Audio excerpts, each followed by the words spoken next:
In this session, we're going to focus on the gut and the gut-brain connection.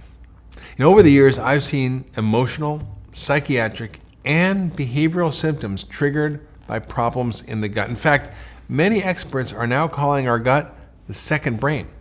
One of my patients was a 30-year-old executive who would experience anxiety and insomnia whenever his irritable bowel would act up, because an irritable gut caused an irritable brain. Another was a little boy who had these explosive bouts of anger whenever his stomach was a little, quote, swollen with gas when he had a food baby. Another was a woman who found herself free of lifelong depression after a course of antibiotics, but we cleared out all the bad bugs in her gut that were affecting her brain.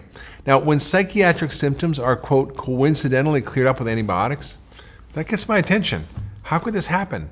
An autistic boy I treated actually began to speak after changing his diet and eliminating gluten and dairy, changing the information that went into his gut.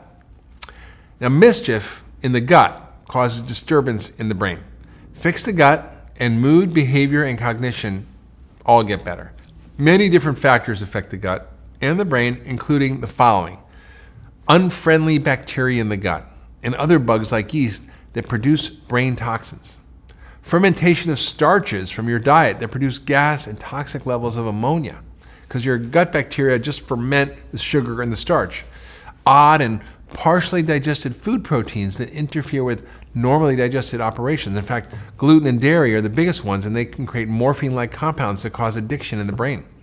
Activation of the immune system because of digestive imbalances, which then damage this protective barrier that keeps the outside world out and lets you filter in food, but not let all the toxins, bacteria, and antigens get in.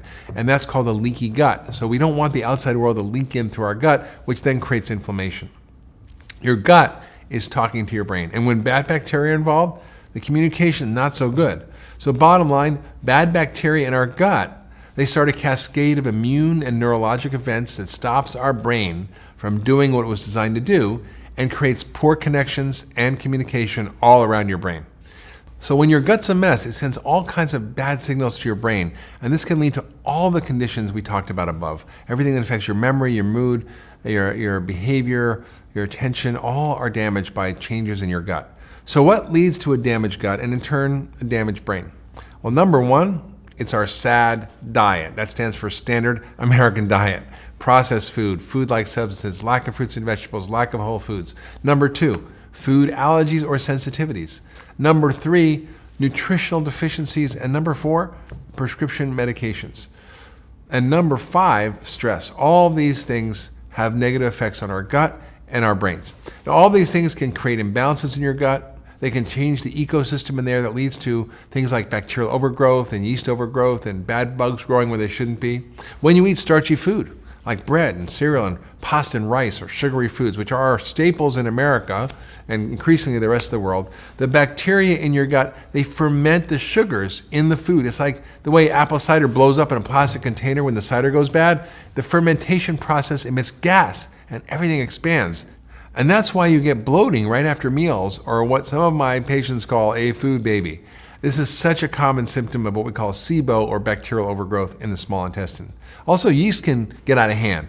It's like anything in your garden. You have little weeds, but the yeast can overgrow, and this is very common.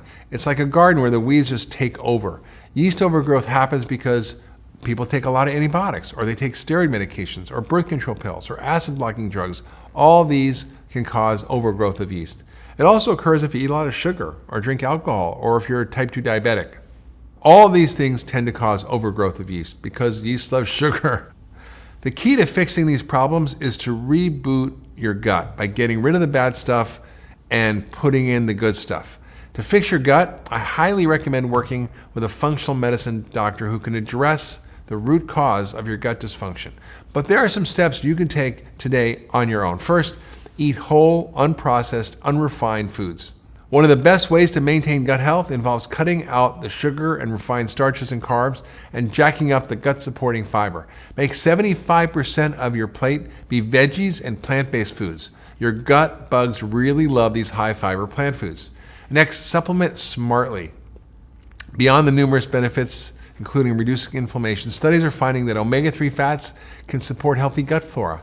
You should definitely supplement with essential fatty acids if you're not eating wild-caught fish regularly like sardines or herring, which most people don't want to eat. Also, take a good probiotic.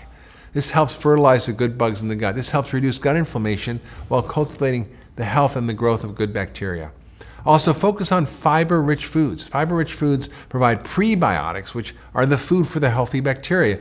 Just as the bad bugs love sugar, the good bugs love the prebiotics. And next, learn about how to deal with stress, because that has a huge impact on your gut, because there's this whole gut nervous system and the communications are all the time between your brain and your gut. So things like meditation, deep breathing, yoga, they're all great ways to reduce stress. You also might need to work with a doc to address the small intestinal bacterial overgrowth or yeast overgrowth or other more difficult to treat problems. Sometimes the yeast may need to be treated with an antifungal herb or medications like diflucan or nystatin. Now, I'm not a big fan of medications, but sometimes for irritable bowel and this bloating, this bacterial overgrowth, we need to clear out the bad bugs with something called Xifaxan, or we can often use herbs that are very effective as well. And this helps stop bloating and diarrhea. So using drugs like Xifaxan and antifungal or herbs is almost like hitting the reset button on your computer. You get to reboot your gut and then start over.